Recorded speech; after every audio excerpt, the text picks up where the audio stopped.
راديو إيرنا ناصا دمص إرتراويان بركيدنا حمدو نتبسم إرتراويان زقبر فستيبالات تقدف نمنفراسو كانت تبقسة أبزوان زيت إرنافي وبعلم لخاو درجة بمحيال علاماتاتو نفس صفحة بوليتيكاون دبلوماسياون سراح نمسجار قبائتات مكياد يركب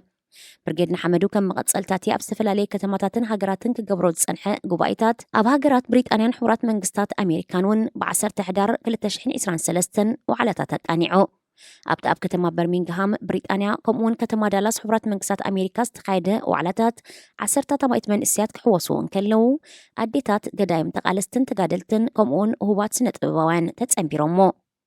أبتو قبائتات زتفلالي مدرتاتن استمروتاتن بمقرب تساتفتي مرحتهم مريتهم أبناي بريطانيا مرجع فوليز قبرو أدوم برجيدنا حمدو خوينا استمرت ترحساب رهاس تبالت كولن ستيتيا برجيدنا حمدو تاريخاويت بانديرا إرترا بانديرا ملي بانديرون أرمون بمقبر كابدقف تقدف عزيز رحاق مرقت بمحاز سمايا وحبري بملعال سمايا وصورة زكايد زلو حيل من إسيكوين اللو أبالات برجيدنا حمدو مبزحتهم عدميهم كاب عدمنات سنتن أسكوينو لحرق للتشحن عصر تحمشتن نفس الدزم مرحيهم فتح عثمان إرتراوي غازيتኛን ዲፕሎማሰኛን ነይሩ ኣብ ዓውዲ ዲፕሎማሲ ዝለዓለ ትምህርቲ ድሕሪ ምቕሳሙ ድሕሪ ናጽነት ናብ ሃገሩ ብምእታው መጀመርታ ጋዜጠኛ ሚኒስትር ዜና ድሒሩ ድማ ከም ዲፕሎማት ኣብ ኤምባሲታት ኤርትራ ኣገልጊሉ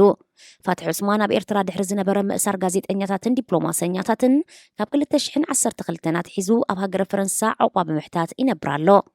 ንሱ ኣብ ሬድዮ ኤርና ዳይሬክተር ፈነወ ቋንቋ ዓረብ ኮይኑ ዝሰርሐ ኮይኑ ከም ነፃ ጋዜጠኛን ጸሓፋይን እውን ንዝተፈላለያ ማዕከናት ዜና ይጽሕፍ እዩ ፋትሒ ዑስማን ኣብ ዓለም ለኻዊ ማሕበረ ጋዜጠኛታት እትውነን መጽሔት ጆርናሊስት ኣብ ዝጸሓፎ ጽሑፍ ኣፍሪቃውያን ጋዜጠኛታት ኣብ ስደት ተነጽሎ ከም ዝገጥሞምን ማዕረ ናይ ካልኦት ሃገራት ከም ዘይረኣዩን ገሊጹ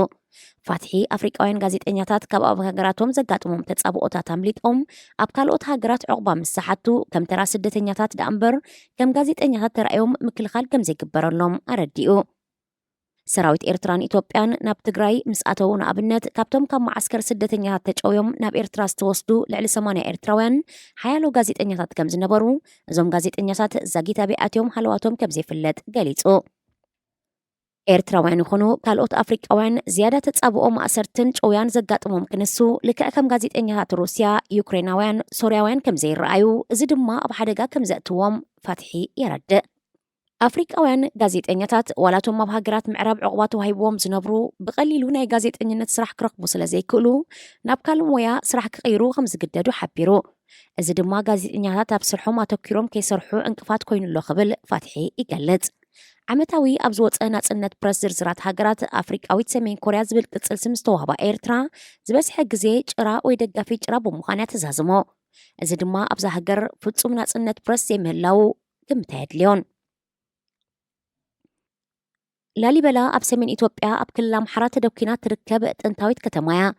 ኣብታ ከተማ ካብ ከውሒ ተጸሪበን ዝወፃ ኣብ መበል 12-13 ክፍለ ዘመን ዝተሰርሓ ጥንታውያን ኣቤተ ክርስቲያናት ኣለዋ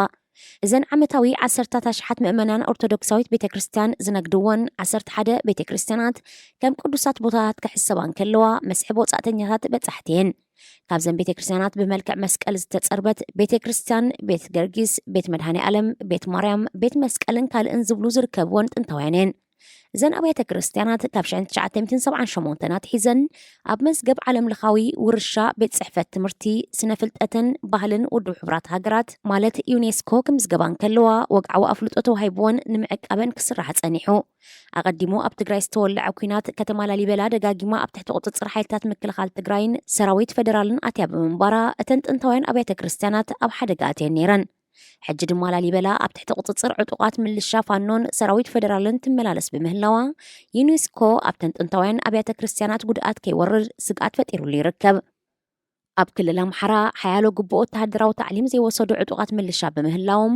እሞ ድማ ከቢድ ብረት ዓጢቆም ብምህላዎም ብሸለልትነት ወይ እውን ብጌጋ ጥንታውያን ኣብያተ ክርስቲያናት ክዕንዉ ከም ዝኽእሉ ኣፍሪሒ ይርከብ ዝኸበርኩም ሰማዕትና ዜና ኣብ ዝተፈጺሙሎ راديو إيرنا ناصا دمص إرتراويان